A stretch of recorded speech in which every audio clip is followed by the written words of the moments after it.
You'll be astonished to know that it is a thumping 50 million court cases are pending. There might be various reasons for the pendency of the court cases.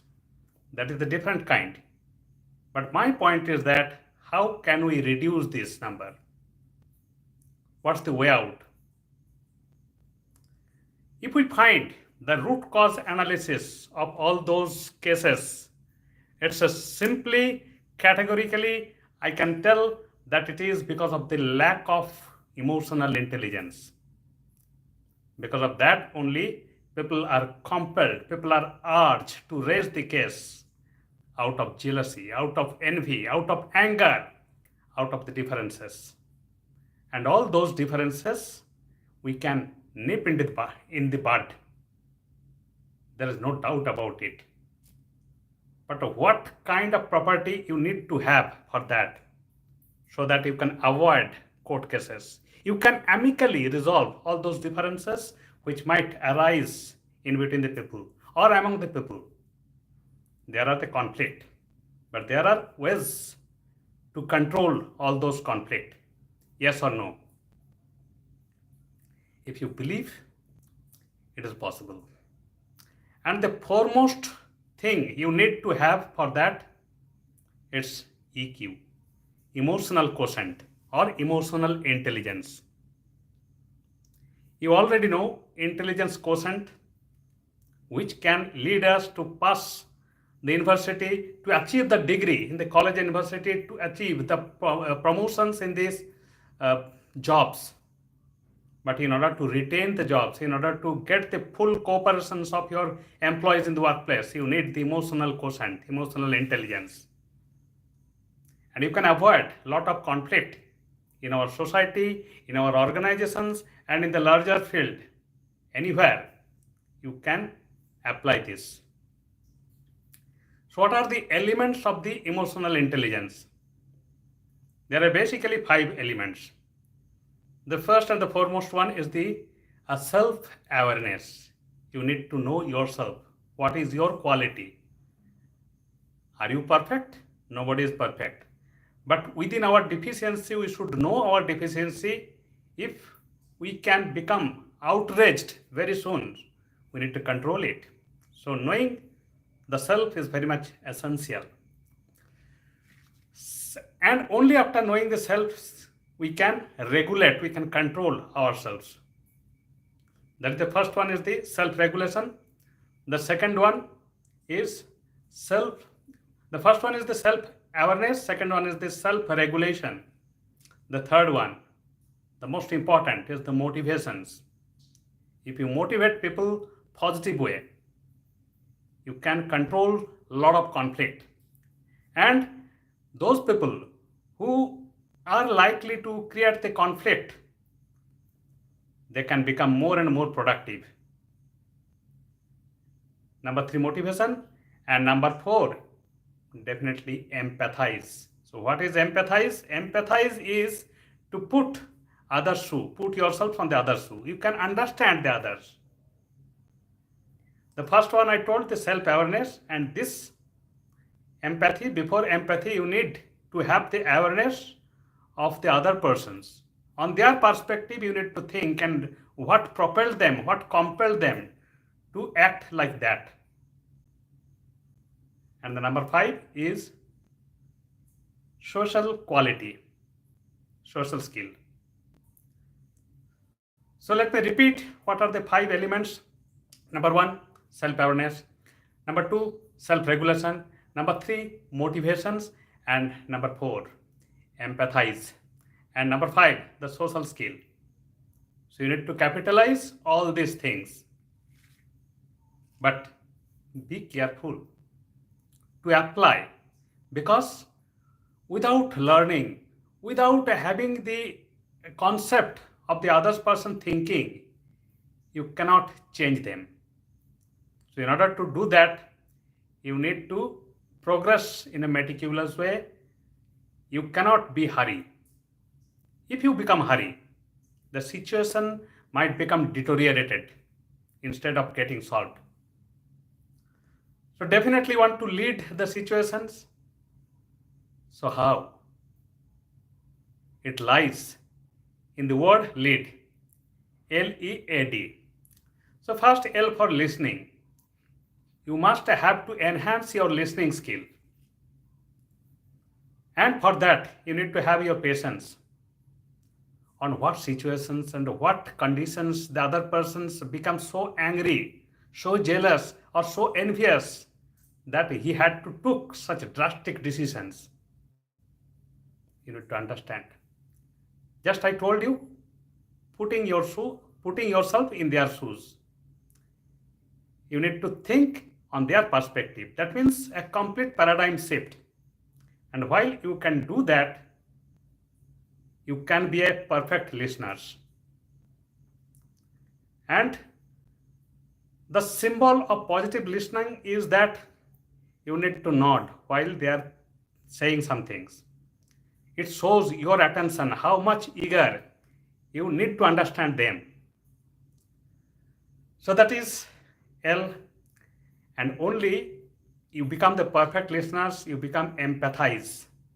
Out of empathy, you can tell them, you can just uh, you can just favor them so that they can come out with more. Nothing can be hidden. And once you know everything, you will be in a position of analyzing the situation, what is wrong and what is right. Of course, if you are in the role of the mediators, you need to listen from both the party so that you can do proper justice to them. So number one, I tell L for listen, and E for empathize, and A for analyze.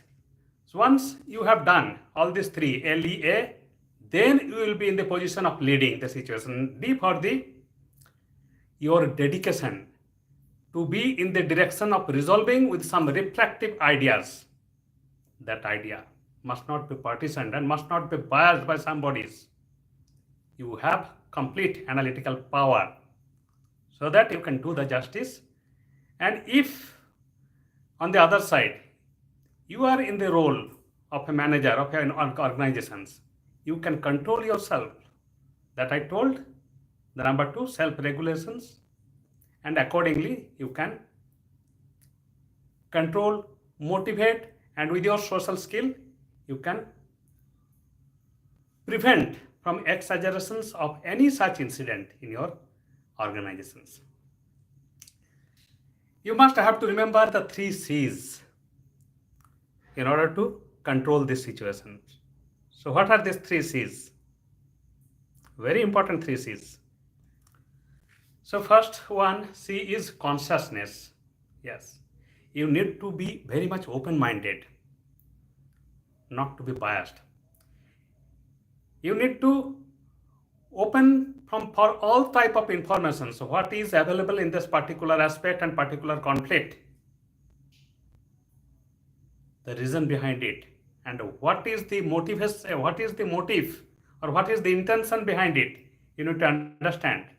So first one, C for the consciousness. Second C is compassion. You must be compassionate equally to everybody. It doesn't mean that you are not doing the justice, you are not punishing the right person so who is culpable.